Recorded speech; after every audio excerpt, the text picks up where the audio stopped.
Magandang araw mga katokers, mga katokis, mga katoshis. Welcome na po sa ating panibagong vlog dito sa Talking Toshi TV. Yes!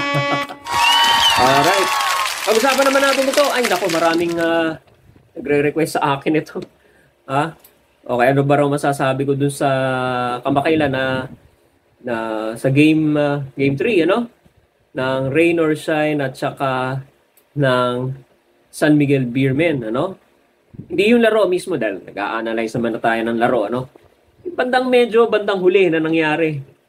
Nagkaroon pa ata ng sigawan doon, ano? Ito yung sa pagitan ni Coach Yeng Giao at saka ni San Miguel Beer player Terence Romeo. Okay? Ito bang ginawa ni Terence Romeo na tumira pa pagkatapos ng medyo patapos na yung laro, tumira pa ng 3 at pasok. Siya namang itong ikinagalit ni Coach Yeng Giao, ano, medyo napamura pa ata, ano, tinawag yatang ano, no? May baka maano tayo, ma-strike tayo, ano? Basta medyo nakapagmura pa etong si kapag salita ng hindi maganda ito si Coach Yeng Giao, ano? Doon sa ginawa ni Terence Romeo. Sabi naman ni Terence Romeo, anong ginawa ko mali? Parang gano'n, parang sinesenyas ng gano'n, ano? So, marami nagtatanong sa akin, ano bang opinion ko rito, mga kababayan? Okay? Alright. Para sa akin, mga kababayan, itong sinasabi, ito kasing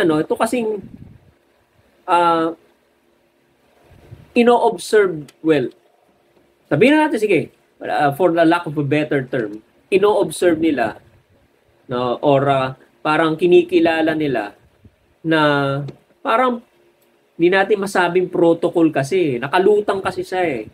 Floating kasi siya na tinatawag nilang unwritten rule. Okay? Medyo, floating siya eh. Okay? Unwritten rule. Kasi pag sinabi mong unwritten rule, ganito yan mga kababayan. Sa akin, ano? If it's an unwritten rule, no? The mere fact na unwritten siya, it's not cast on stone. Alam nyo, sa kontrata, para magkaroon ng, para binding yung rule sa magkabilang parties or sa mga parties, sa mga partidong nagkakaroon ng usapan, mag-a-agree kayo at kailangan nyo sundin kung ano yung nandun sa kontrata, kailangan consensual or may consent ang bawat isa, no? Aware kayo doon sa responsibilities nyo doon sa kontrata na nakasulat. Okay? At kailangan nyo sundin yun, mandated kayo sundin yun. Pagka nagkaroon ng violation doon, may tinatawag tayong breach of contract. Okay? Alright. Pag ganyan na unwritten rule, okay? Pag unwritten rule, hindi naman kasunduan ng mga teams, board of governors, ng mga coaches, ng mga teams, in other words, unwritten rule, wala namang kontrata, walang pinirmahan na. Okay? Masasabi natin, teams have the option, players specifically, no? They have the option to observe it or not to observe it. Unwritten so free hand. Mga kababayan, mga ka-PBA. Ewan ko lang kung payag kayo sa akin. Ito sa akin lang to, no? Free hand. Unwritten pala, di pwede mong i-observe or pwede mong hindi i-observe. Option mo yun. You have the freedom to follow it. You have the freedom to not follow it. Okay? Yan ang pagkakaintindi ko sa unwritten rule. No? So, may rule kayo, pero unwritten siya. Hindi siya pinagkasunduan ng... kasi professional league yan. Siyempre, pagka meron kayong rule na pinag-agrihan, kailangan nakasulat para meron kayong reference para pagka nagkaroon ng bulilyaso, nagkaroon man ng problema, meron kayong reference pabalik. At pinirmahan mo yun. Okay? Ng team representative nyo, kung sino man, pagka nagkaroon ng violation, halimbawa, meron kayong nailagay sa kontrata, sa rules ng game, no? Hindi ko lang alam, I'm not privy to kung yung bang rules ng game na yun, pinipirmahan or something, Pero halimbawa, sige, pagpalagay na natin, pinipirmahan yon. Agreed upon all of the teams, coaching staff, board of governors, lahat. Yung rules of the game. Pinagkasunduan nyo, ganito, pagka may lumabag dyan, paparusahan or something. O pagpalagay natin yung rule na bawal nang tumira pagka ganitong situation. As respect doon sa kabilang team. Okay? May nakasulat explicitly nakalagay sa rules of the game. Pinagkasunduan ninyo. Yun, saka nyo parusahan. Okay? Siguro, no? Merong kaakibat na parusa. Okay? Yun ang written rule. Kailangan yung sundin 'yon. Okay? Yun ang aking opinion tungkol diyan, ano? Okay. Isa pang gusto ko i-share sa inyo, no? Sa aking opinion, ano? Magkaiba kasi ang point of view nung dalawa. Yung isa, point of view ng coach, yung isa point of view ng player. Okay? Ganito. Yung coach kasi, tagapagturo yan. Quote-unquote teacher, instructor. Okay? Hindi lang ng technical aspect ng game, pati yung what? Yung respect, okay? Yung appropriate attitude tsaka behavior inside the court, okay? Tsaka yung promotion of sportsmanship. Okay? Ako, naiintindihan ko si Coach Yeng Giao, kaya siya nagalit. Dahil siguro tinuturo niya rin doon sa mga players niya, sa buong coaching staff, sa team, no? Na pagka ganyan ang sitwasyon, dying sex at tambak naman ng wag nyo na ititira as respect sa as respect do sa kabilang team. Wag nyo na itira. Wag na kayo tumira, wag na kayo mag-shoot. Okay? Kaya man yan, 3 points or layup or okay?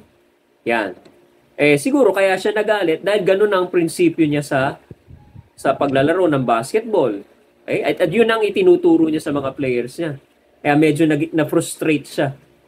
Okay? Sa ginawa ni Terence Romeo. Ano? Alright. Yan. Okay. Now, on the part of San Miguel naman, okay, sa coaching staff naman, okay. Although sabi natin kanina, unwritten rule siya. So, may kalayaan kayong i-observe yan o hindi. Okay? Alright. Kung meron kayong kalayaan to observe or not to observe it, okay? Pwede naman siguro, no? Pwede naman siguro, no? Para magkaroon ng peace or kapayapaan, no? Okay? Yung coaching staff, on the other hand, ng San Miguel Beermen, coaching management, can voluntarily, ito, nilagyan ko ng qualifying word, ano? Voluntarily observe the written rule, not the written rule, unwritten rule na tinatawag nila. Okay? Coaching staff, the coaching staff of San Miguel Beer can instruct their players na kapag gano'n ang sitwasyon, huwag nyo nang itira. Tulad ng mga, may nakita akong, kasi si Coach Tim Cone, ganyan din naiinis din pagka may mga player na tumitira pa, taking the shot, dying seconds, tapos tambak pa. Okay? Meron din namang nakita na hawak ng bola ng player ni Coach Tim Cone, ni Nebra, no? Pinagsabihan niya, wag na itira. Okay din naman yun. Ino-observe nila yun. Pero hindi natin maiiwasan, mga kababayan, yung ibang teams, hindi naman nila pinagsasabihan yung players nilang ganyan. Kasi nga, unwritten rule. Okay? So, everybody can, free for all yan. Pwede mong i-observe, pwede mong hindi i-observe, pwede mong sundin, pwede mong hindi sundin. Okay, unwritten, maluwag, very loose. Kung nakalagay lang yan sa rules ng PBA, kasulat, pinagkausunduan ng lahat ng teams, may pit, no? May penalty. Okay? Stiff rule or guide, kumbaga sa batas, susundin mo dapat, mandated, ano? Wala eh. So, voluntarism ang mangyayari dyan. Pwede mong turuan yung player mo wag na itira, pwede mo rin namang wag na. Okay? Yan. Ngayon, sabi natin kanina, coaching staff, point of view ng coach yan. Ngayon, sa point of view naman ng player, alam nyo naman ang point of view ng player. Ang player, pag nasa court, hanggat may oras pa, titira yan, kukuha ng puntos yan, mga kababayan. mga ka-PBA. Okay? Kukuha ng puntos yan, kay may oras pa, dapat may oras pa pala. Okay, kailangan may oras pa. Pag habang may oras pa, iisipin niya, tambak ba yan, ilang puntos ang lamang mo, i-score yan, shoot yan. Okay? Yan. So yan ang mindset ng player. Kung hindi mo sinabihan, halimbawa yung coaching staff, hindi naman pinagsasabi, tinuturo yung unwritten rule na yan.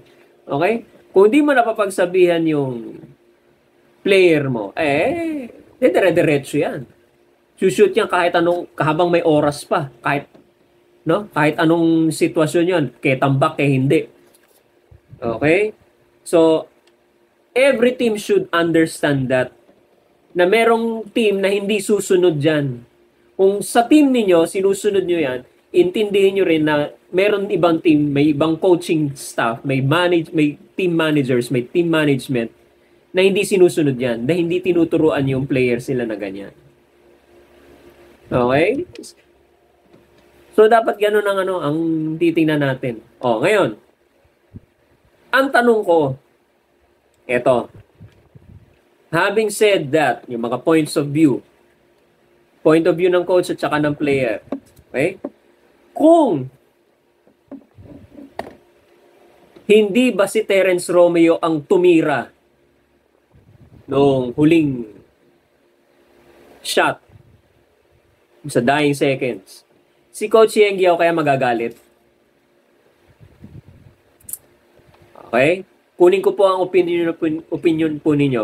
Lagay nyo lang po, isulat nyo po doon sa comment section ninyo. Kung hindi ba si Terence Romeo ang tumira nung last second shot, magagalit kaya si Coach Yeng Guiao? Okay? Alright? Kung ang tumira doon bench warmer or bangko, hindi masyado ginagamit na player ni Coach George Gallen, may irate reaction kaya si Coach Yeng Guiao doon? Okay?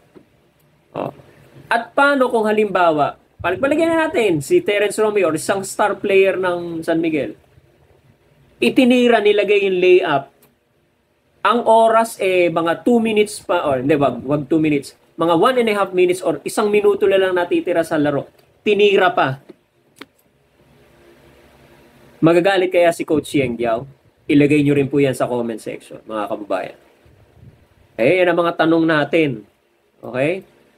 Una-una, kung hindi si Terence Romeo at bench warmer at medyo hindi naman ginagamit na player ang tumira nung last shot, nag-layup or nag-tres, could we expect the same reaction from Coach Yeng Guiao? Magagalit din kaya siya? At kung naitira yon ng hindi dying seconds, hindi mga 2 seconds, mga 3 seconds, naitira yon, garbage time na rin, malaki na alamang, itinira pa, pero ang natitirang oras, 1.5 minutes or 1 minuto pa, malayo pa matapos. No? Kasi ang 1 minute or 1.5 minutes, malayo pa yan. Mahabang oras yan sa basketball. Tinira mo. Regardless kung si Terence or si bangkong player, kung sino man, pagpalagay natin, superstar player ng San Miguel, tinira niya. Will the reaction of Coach Yeng Guiao be the same? Okay? So yan ang gusto ko pong mabigyan nyo po ng opinion. Lagay nyo lang dyan po sa comment section ninyo. Natin, dyan sa baba. Okay? So yan ang mga, okay? Yan ang mga effects ng unwritten rule na tinatawag nila na wag nang itira, pagka dying seconds, tambak na yung kalaban, respeto, bilang respeto. Okay? Kung itinuturo ng coaching staff sa mga players nila yon doon sa team nila, di okay. Kung hindi naman itinuturo doon sa kanilang mga players, ng coaching staff sa mga players nila, wag din na magdamdam, mga kababayan. Dahil ang mindset ng player nga po, ang point of view ng player, mindset niyan, baka score habang may oras pa. Okay? So, hindi natin masisisi yung player kung isinut niya pa yon habang may oras pa. Hindi rin naman natin masisisi si Coach Yeng Guiao na magalit siya, no? Dahil itinira pa at parang iniinsulto mo kami, parang wala ka respeto, tambak na nga kami. Panalo na nga kayo, sinut nyo pa. Dying seconds na lang, hindi nyo na pinalipas. Hindi mo masisisi si Coach Yeng Yao doon dahil coach siya at tinuturo niya yon sa mga players niya. Ganun ang culture nila sa rain or shine. Okay? O, hindi natin sinasabing masama ang San Miguel Beermen, ha? Okay? Hindi lang siguro hindi lang siguro tinuturuan or hindi lang siguro ina-adapt yung ganong unwritten rule, no?